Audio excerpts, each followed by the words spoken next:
Welcome back to Fighting Words with Mike Straka. This week's guest, UFC President Dana White. You're on record as saying you're the biggest MMA fan on the planet. Right. What kind of background did you have that made you such a fight fan?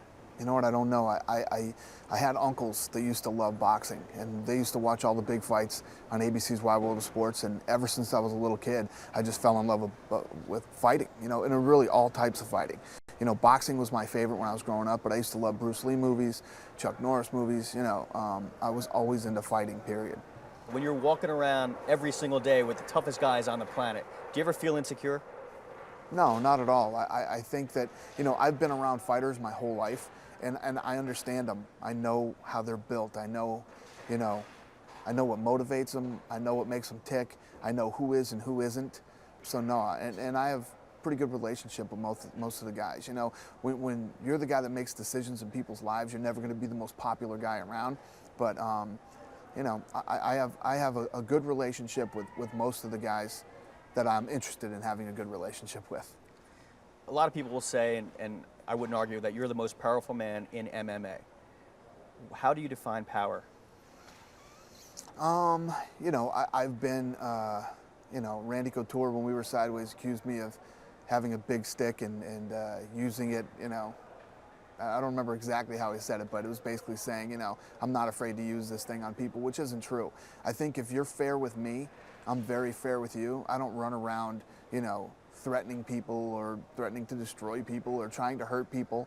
As long as you do fair, upfront business with me, man, I'm the best friend you'll ever have. But if you don't and you want to go the other way, I like to win, so I can also be your worst enemy.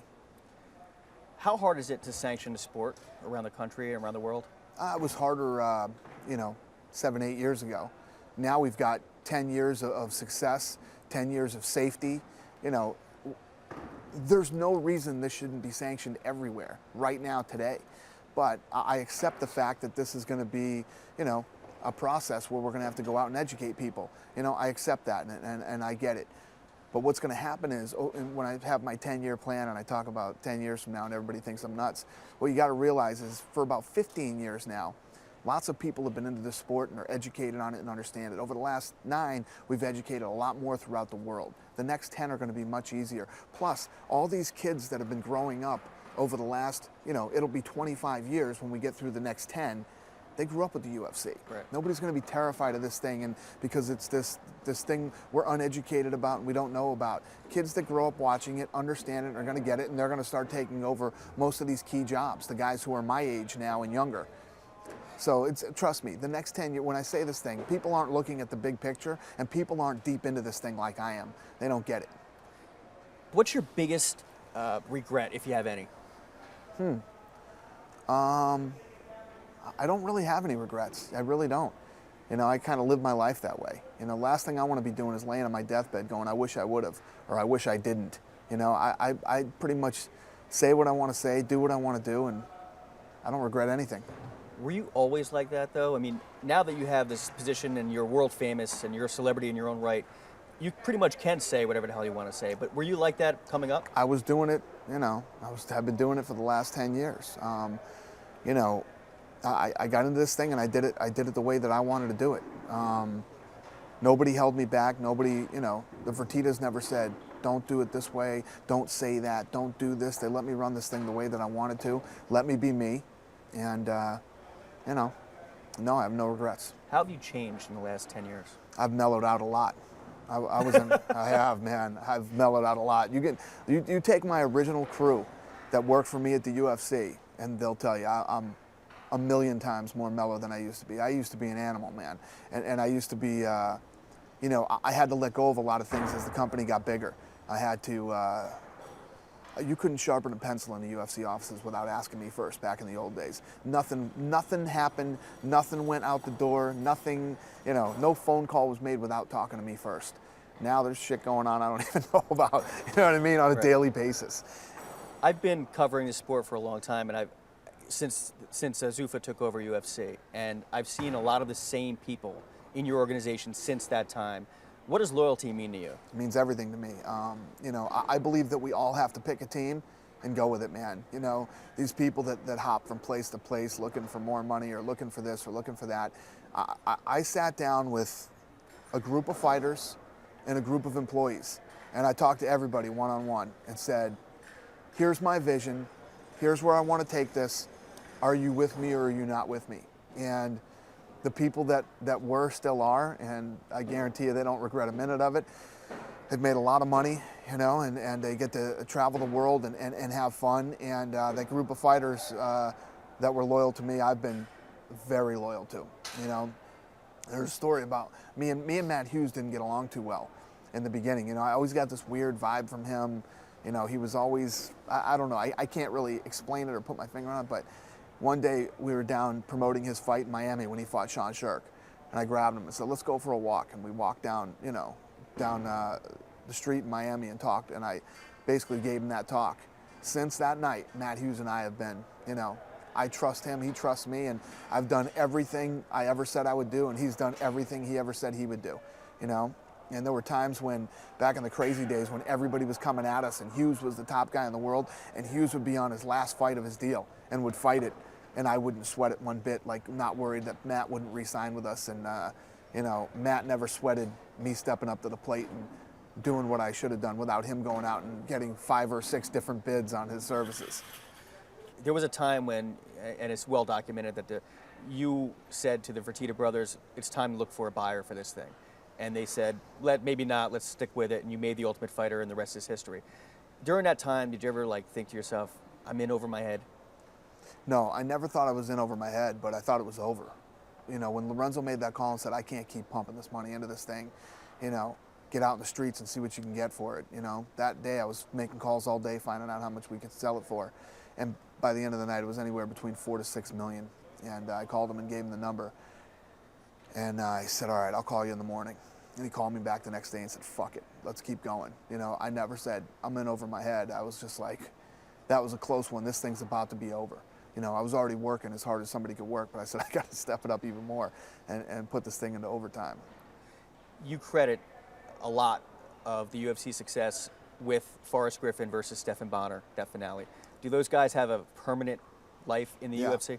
Yep. Stephan Bonnar and Forrest Griffin are with me, you know, like my kids. They're with me forever, you know? And like I say, it's more than just, that's the other thing too. You know, I go out and put on all the bells and whistles and do all the things that need to be done.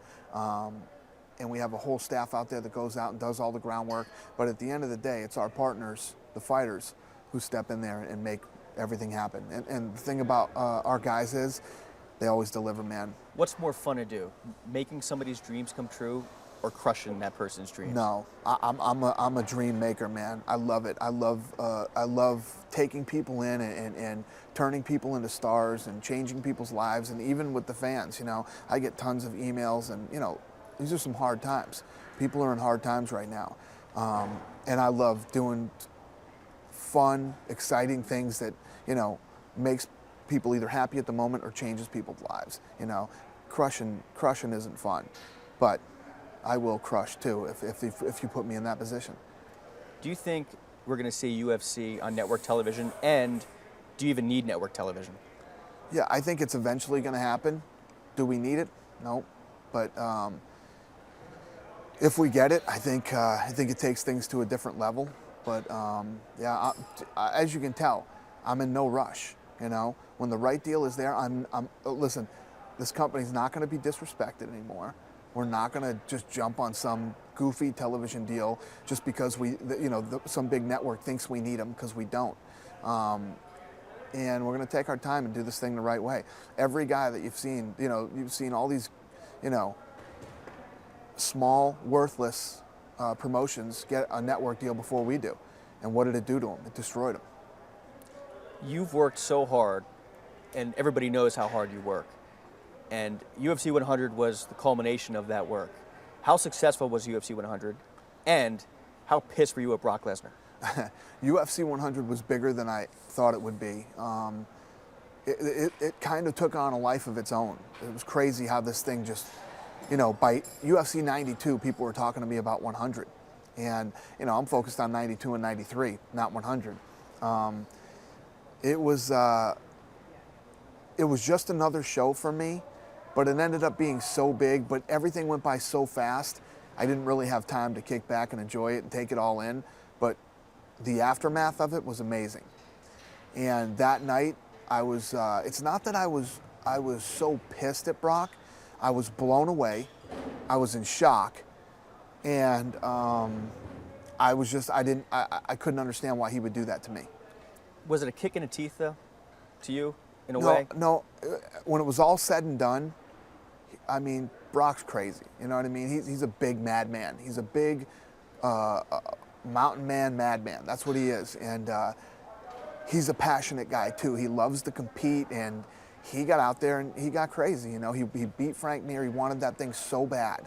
And he went crazy after. And I tell guys all the time, if you swear on TV, you're really going to stick it to me, because it's like it's the worst thing you can do. Mm-hmm. But it's going to happen sometimes, you know? And it's not like these guys are going out to directly try to hurt me, and I don't think Brock was either. Brock just went a little crazy, and it happens sometimes. Let's talk about, you're driving in your Ferrari down the strip. What's your favorite CD to pop in? I'm a big Rage Against the Machine fan. Rage. Favorite video games? I was never really, I liked going to the arcade and playing games when I was younger, but I've never really been a big video game guy.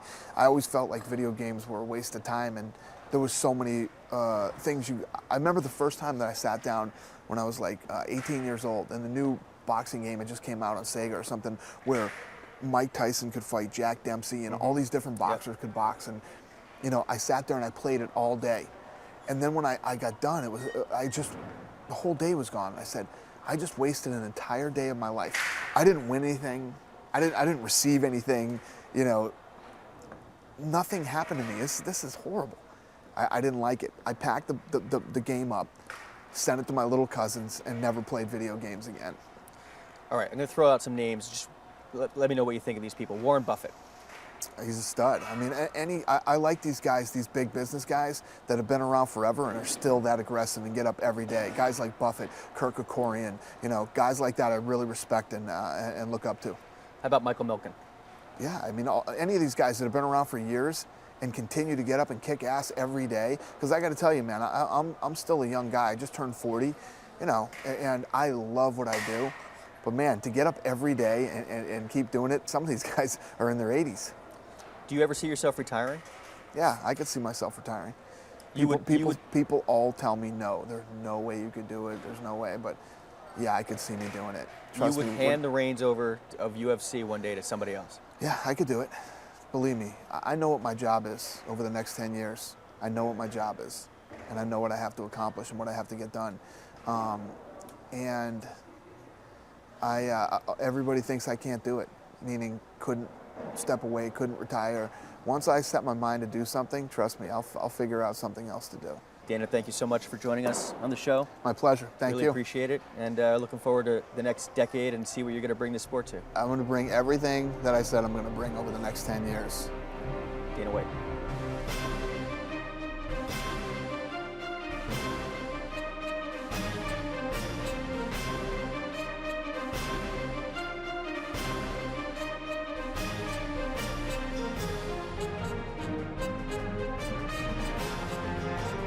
This has been an exclusive presentation of HDNet.